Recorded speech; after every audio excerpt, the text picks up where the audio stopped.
8,000 अनसुलीड सैनिकों को पाने के लिए डेनेरिस ने पहली बार अपनी ड्रैगन को सौदे के रूप में पेश किया। यह जानना जरूरी है कि एक ड्रैगन युद्ध के मैदान में कितना आकर्षक और खतरनाक होता है। वह अकेले ही एक पूरे देश की ताकत से टक्कर ले सकता है। लेकिन फिर भी डेनेरिस ने उसे अपने सौदे के बदले मालिक के हवाले कर दिया। इसके बाद मालिक ने डेनेरिस को शक्ति का प्रतीक एक कोड़ा सौंपा, जिससे वह अनसुलीड की नई स्वामिनी बन गई।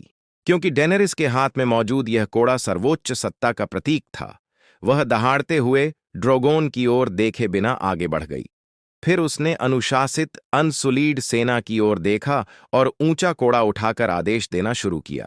हैरानी की बात यह थी कि अनसुलीड सचमुच डेनेरिस के आदेश मानने लगे और पूरी तरह उसके नियंत्रण में आ गए। इसी दौरान ड्रोगोन लगातार बंधन से छूटने की कोशिश कर रहा था और गुस्से में फुफकार रहा था। यह देखकर मालिक भड़क गया और ऐसी भाषा में डेनेरिस को गालियां देने लगा जिसे वह समझ नहीं सकता था। उसने कहा कि उसका शापित ड्रैगन बिल्कुल भी काबू में नहीं है। तभी वहां मौजूद सभी लोग सन्न रह गए, क्योंकि डेनेरिस ने सब कुछ समझ लिया था। मालिक भी स्तब्ध रह गया। असल में डेनेरिस शुरू से ही वैलेरियन भाषा समझती थी। उसने गंभीरता से कहा कि वह टारगैरियन वंश की स्टॉर्मबोर्न राजकुमारी है और वैलेरियन उसकी मातृभाषा है। वह इसे कैसे नहीं समझ सकती? तभी मालिक को एहसास हुआ कि सौदे के दौरान वह और दूसरे लोग जो भी बातें कर रहे थे, डेनेरिस सब समझ रही थी। असल में वही पूरी तरह धोखा खा चुका था। इसके बाद डेनेरिस ने अपने कोड़े से अनसुलीड को आदेश दिया कि वे उन सभी दास मालिकों को मार डालें जिन्होंने क्रूर यातनाओं से उन्हें प्रशिक्षित किया था, ताकि इस अमानवीय उत्पीड़न का पूरी तरह अंत हो सके। आदेश मिलते ही अनसुलीड ने भाले से दास मालिकों के सीने भेद दिए। मालिक घबरा गया, क्योंकि सिर्फ 1 मिनट पहले तक ये सारे अनसुलीड उसी के थे। अगले ही दृश्य में ड्रोगोन ने नीचे जोरदार आग उगली और मालिक को जिंदा जला दिया।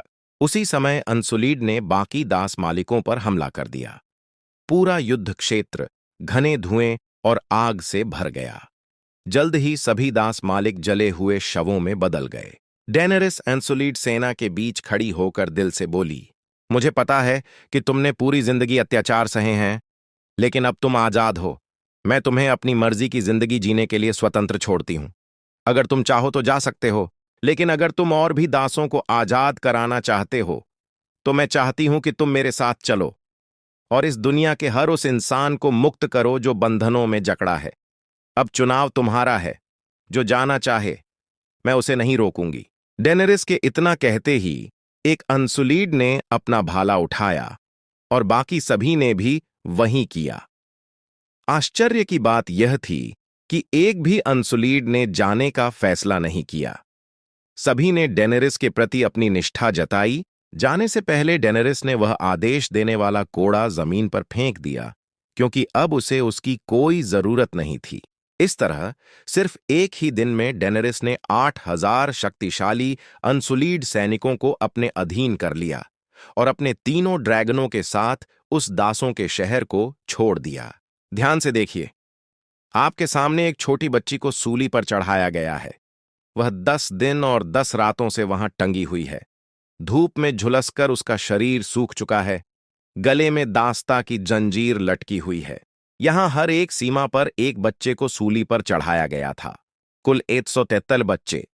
डेनेरिस इस अमानवीयता को सहन नहीं कर सकी और उसने तय किया कि इन बच्चों की हत्या करने वाले कुलीनों को इसकी भारी कीमत चुकानी होगी। जल्द ही डेनेरिस अपनी सेना लेकर दासों के शहर की ओर बढ़ी, लेकिन शहर के कुलीन अनसुलीड सेना को दरवाजे पर देखकर भी जरा नहीं घबराए। उन्होंने मीरीन के एक योद्धा को बाहर भेजा, जिसने डेनेरिस के सामने खड़े होकर अपमानजनक तरीके से पेशाब किया। सभी कुलीन ठहाके लगाने लगे, क्योंकि वे इस तरह अनसुलीड सेना का मजाक उड़ा रहे थे कि वे सब नपुंसक हैं। डेनेरिस गुस्से से भर उठी। उसने तय किया कि वह अपने सेनापति को लड़ाई के लिए भेजेगी, क्योंकि शहर के सारे गुलाम यह सब देख रहे थे। यह लड़ाई हर हाल में जीतनी थी। तभी डारियो आगे आया और रानी के लिए यह युद्ध जीतने का संकल्प लिया। दुश्मन के योद्धा के पास बेहतरीन हथियार और घोड़ा था। डेनेरिस चाहती थी कि डारियो भी पूरी तैयारी करे, लेकिन डारियो ने कहा कि घोड़ा इंसान से ज्यादा भारी और सुस्त होता है, उसे इसकी जरूरत नहीं। फिर दुश्मन का योद्धा कुलीनों के जयकारों के बीच सीधा हमला करने लगा। डारियो बिल्कुल भी नहीं घबराया। उल्टा उसने डेनेरिस की ओर एक शरारती नजर डाली। जैसे ही योद्धा तेजी से पास आया, डारियो ने कमर से खंजर निकाला और पूरी ताकत से आगे फेंक दिया। खंजर सीधे घोड़े के शरीर में जा धंसा। घोड़ा लड़खड़ा गया और योद्धा जमीन पर गिर पड़ा। उससे पहले कि वह कुछ समझ पाता, डारियो ने अपनी तलवार निकाली और एक ही वार में उसका सिर काट दिया। यह दृश्य देखकर वहां मौजूद हर कोई दंग रह गया। मीरीन शहर का सबसे शक्तिशाली योद्धा, जिसे युद्ध भी कह नहीं सकते, पल भर में सिर से अलग कर दिया गया। इसके बाद चंगछांग पर तैनात धनुर्धारियों ने तीरों की बौछार कर दी और डेनेरिस की सेना को एक कदम भी आगे बढ़ने नहीं दिया। तभी डारियो ने बेफिक्री से अपनी पैंट उतारी और पेशाब करने लगा, मानो सामने की स्थिति का मजाक उड़ा रहा हो। इसके बाद डेनेरिस ने चंगछांग पर मौजूद गुलामों से कहा कि वह टारगैरियन वंश की एकमात्र वैध उत्तराधिकारी है, तूफान में जन्मी रानी है। अब तक वह एस्टापोर और युनकाई, दो गुलाम शहरों को आजाद कर चुकी है। मैं तुम्हारी दुश्मन नहीं हूं, डेनेरिस ने कहा। तुम्हारे असली दुश्मन वे ऊंचे सिंहासन पर बैठे कुलीन हैं। इतना कहते ही डेनेरिस ने सैनिकों को आदेश दिया कि वे गुलेलें आगे लाएं। गुलेलों को चलता देख सभी को लगा कि वह शहर पर हमला करने वाली है, लेकिन किसी ने यह नहीं सोचा था कि गुलेलों से पत्थरों की जगह अनगिनत बेड़ियां और जंजीरें फेंकी जाएंगी। ये वही बेड़ियां थीं जो उन 163 बच्चों के शरीर से उतारी गई थीं। अब वे सभी बच्चों को दफना चुकी थीं और यह समय था कि इन कुलीनों को अपने कर्मों की सजा मिले। जल्द ही रात का अंधेरा छा गया। आधी रात को डेनेरिस ने अनसुलीड सैनिकों को चुपके से मीरीन शहर के भीतर भेजा। उन्होंने वहां दबे कुचले गुलामों को खोजा और उन्हें तेज हथियार दिए ताकि वे आजादी के लिए लड़ सकें। सुबह होते ही कुलीन रोज की तरह सैनिकों के साथ गश्त पर निकले। जब उन्होंने दीवारों पर लाल रंग का ड्रैगन चिन्ह देखा तो उन्हें एहसास हुआ कि खतरा आ चुका है।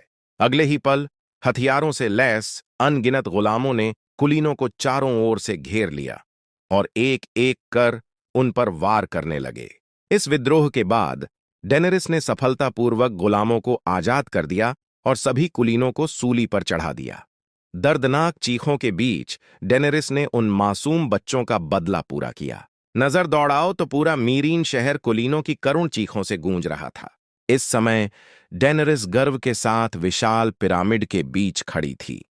उसके सिर के ऊपर टारगैरियन वंश का झंडा लहरा रहा था। यह इस बात का संकेत था कि अब यह शहर उसके संरक्षण में है। अद्भुत ड्रैगन धीरे धीरे डेनेरिस के साथ बड़े होने लगे। उनके शल्क पहले से कहीं ज्यादा कठोर हो चुके थे, लेकिन दूसरों के लिए यह अच्छा संकेत नहीं था। हालांकि ये 3 दुर्लभ ड्रैगन डेनेरिस के संरक्षण में थे, लेकिन वे आखिरकार क्रूर जंगली जीव ही थे। शिकार को जिंदा पटक कर मारने के बाद वे आपस में भोजन के लिए लड़ने लगते थे। यह बर्बरता पूरी तरह डेनेरिस के नियंत्रण से बाहर थी। तभी डेनेरिस को एहसास हुआ कि तीनों ड्रैगनों की असली प्रकृति धीरे धीरे सामने आ रही है। अगर उसने समय रहते कुछ नहीं किया तो यह पूरी सभ्यता के विनाश का कारण बन सकता है। कुछ समय बाद एक छोटा लड़का अपने पिता के साथ नदी के किनारे भेड़ें चरा रहा था। तभी ड्रोगोन पंख फड़फड़ाता हुआ आसमान में प्रकट हुआ। उसकी विशाल परछाई जमीन पर छा गईं। इसके बाद ड्रोगोन ने घबराई हुई भेड़ों पर आग उगली। फिर एक शिकार को पकड़कर दहाड़ता हुआ दूर उड़ गया। जल्द ही वह चरवाहा मीरीन के महल पहुंचा और न्याय की गुहार लगाई। डेनेरिस के सामने उसने अपनी गोद में रखा थैला खोला। अंदर ड्रोगोन द्वारा जलाई गई भेड़ का जला हुआ शव था।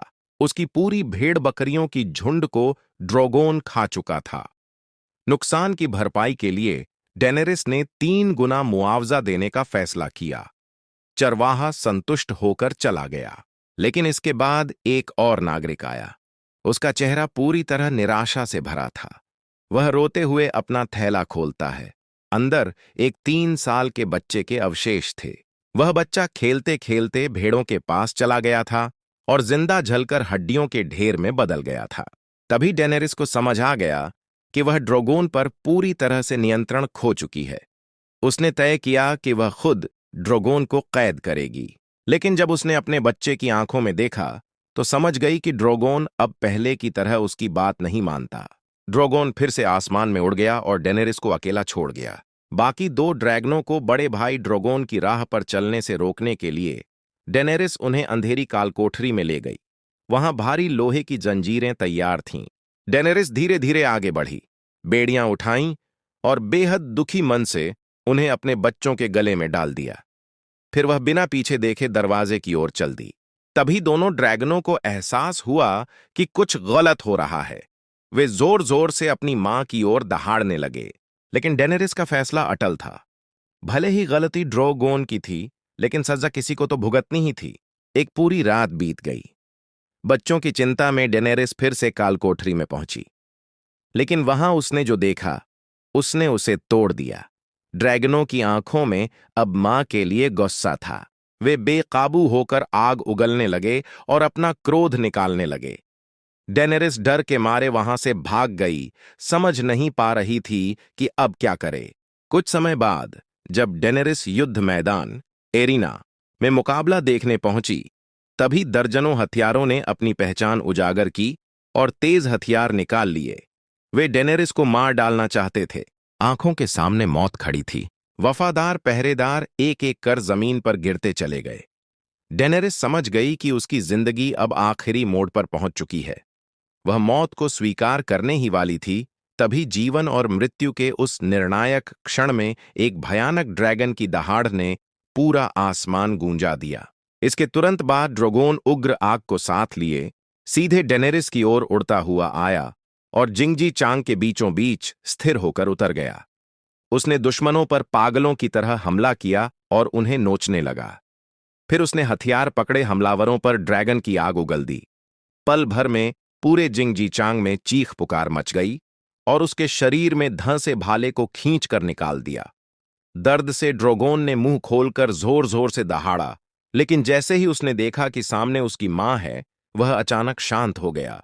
अपने बच्चे को दोबारा घायल होने से बचाने के लिए डेनेरिस ने साहस जुटाकर ड्रोगोन की पीठ पर चढ़ने की कोशिश की और धीरे से कहा, अब उड़ो। हैरानी की बात यह थी कि ड्रोगोन ने सचमुच अपनी मां की बात समझ ली।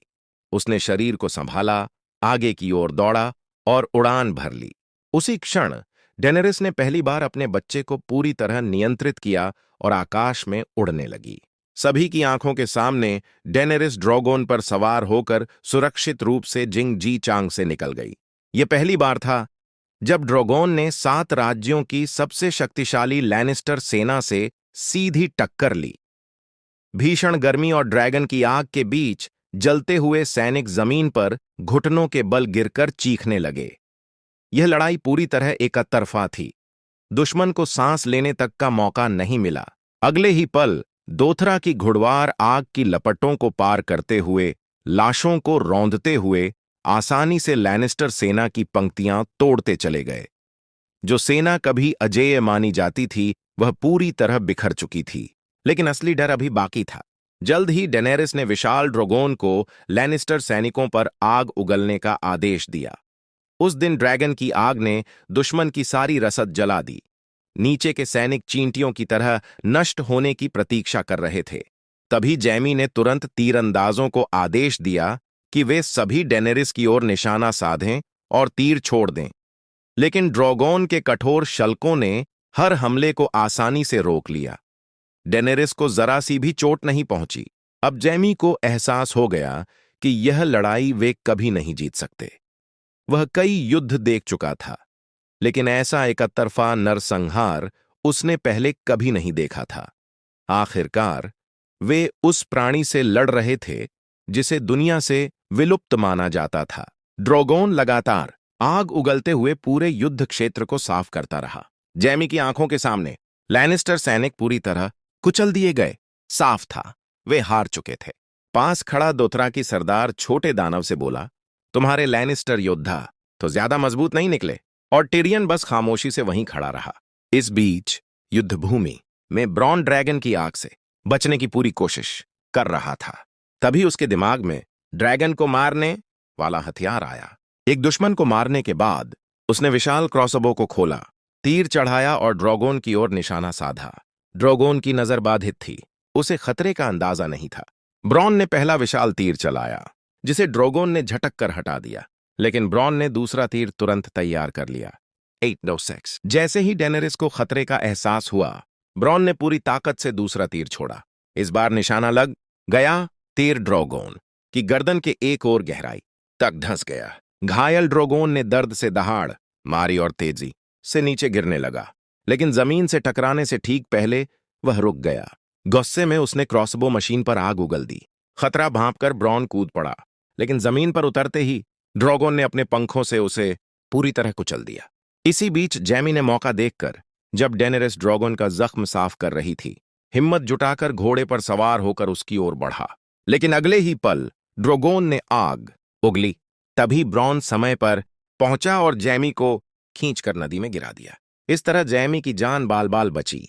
दोनों किसी तरह नदी पार कर भाग निकले। जल्द ही युद्ध समाप्त हो गया। टिरियन जली हुई राख पर चलते हुए आखिरकार समझ गया कि ड्रैगन कितने भयानक होते हैं। तब डेनेरिस ने पराजित सैनिकों से कहा, मैं तुम्हारी रानी की तरह नहीं हूं, जो सिर्फ आम लोगों को कुचलकर सत्ता हासिल करती है। अब तुम मेरे आगे घुटने टेक सकते हो और मेरे साथ एक नई दुनिया बना सकते हो। ऐसी दुनिया जहां आम लोग ऊंचे अधिकारियों और कुलीनों के अत्याचार से मुक्त हों। लेकिन उसके ये शब्द सुनने के बाद भी बहुत कम सैनिकों ने समर्पण किया। तभी ड्रैगन ने जोरदार दहाड़ लगाई। उसकी भयानक मौजूदगी से डरकर बाकी सैनिक भी घुटनों पर गिर पड़े। केवल कुछ वफादार योद्धा ही आखिरी दम तक झुके नहीं। इसके बाद डेनेरिस ने ड्रैगन को आदेश दिया कि वह सेना के 2 प्रमुख नेताओं को जला दे। यह देखते ही बाकी सभी सैनिक पूरी तरह समर्पण कर बैठे। इस तरह डेनेरिस ने यह युद्ध शानदार तरीके से जीत लिया। सच कहें तो ड्रैगन के होते हुए इस युद्ध में उसकी जीत तय ही थी।